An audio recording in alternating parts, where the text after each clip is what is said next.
All right, welcome. Today, we're going to take a tour of, well, probably the most incredible machine ever created, you. And don't worry, this isn't going to be some dry biology lesson. Think of this more like a backstage pass to see the amazing interconnected team that's working 24/7 just to keep you going. So that really is the big question, right?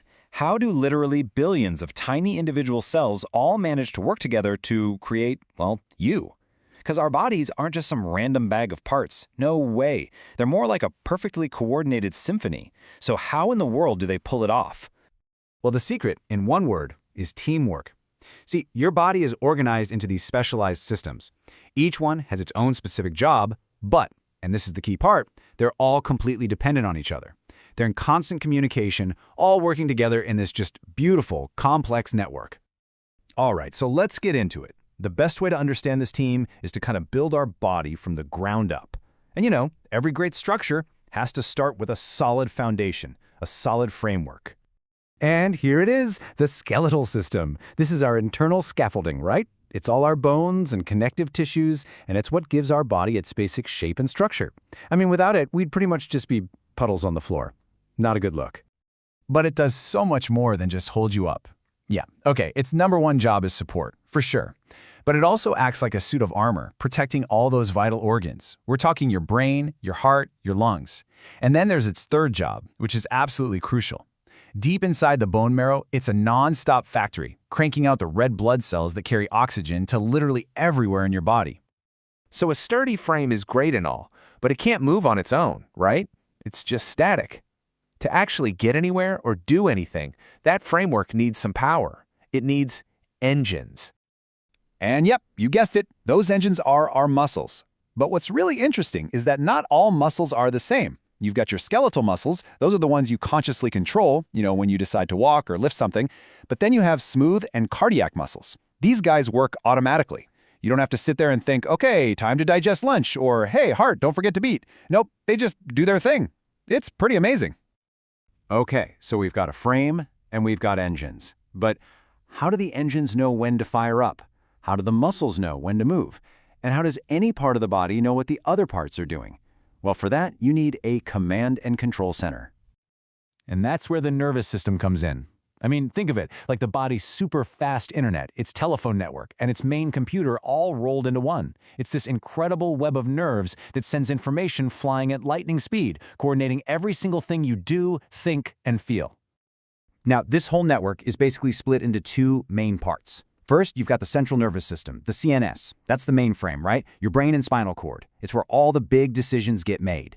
Then you have the peripheral nervous system, or PNS. Think of this as all the cables that branch out from the mainframe to every single corner of your body, carrying messages back and forth, back and forth.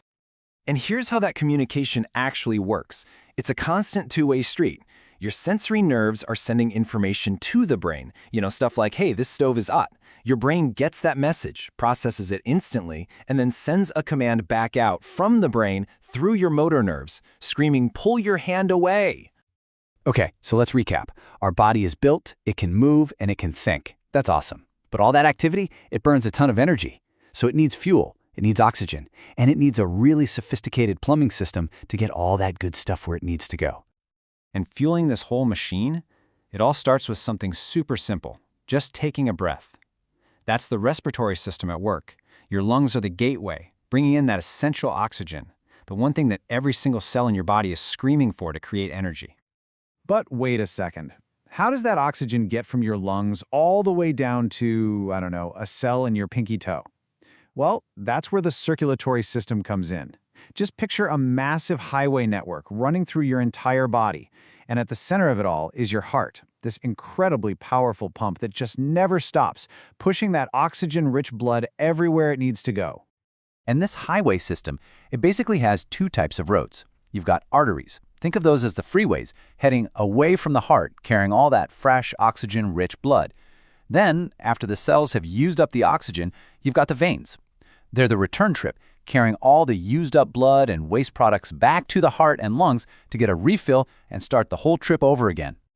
Now, oxygen is absolutely critical, but it's only half of the energy equation. The body also needs fuel. And where do we get that?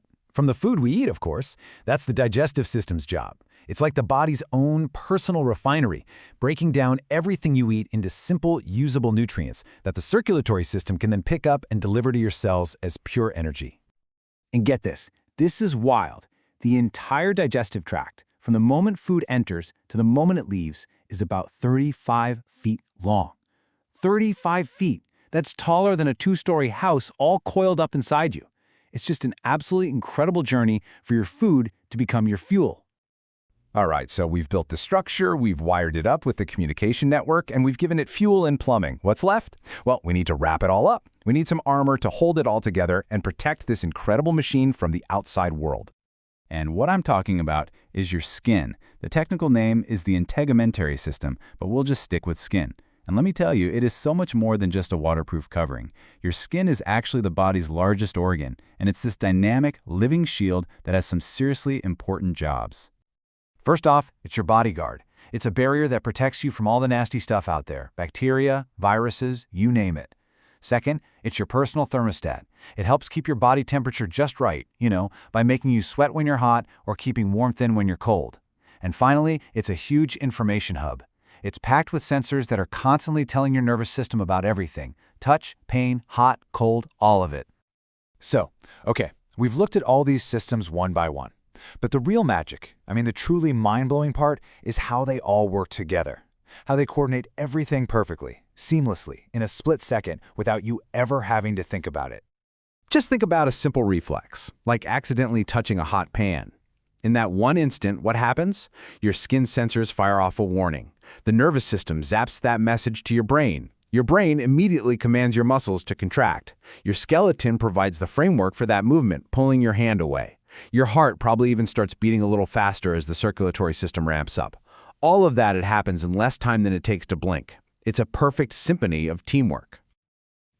Every single day, your body performs literally millions of these perfectly coordinated tasks without a single complaint, from breathing while you sleep to fighting off germs you don't even know are there. It's the most reliable, hardworking team you will ever have. So it makes you think of all the incredible things your body does for you, day in and day out, without you even asking. What's the one thing you're most grateful for?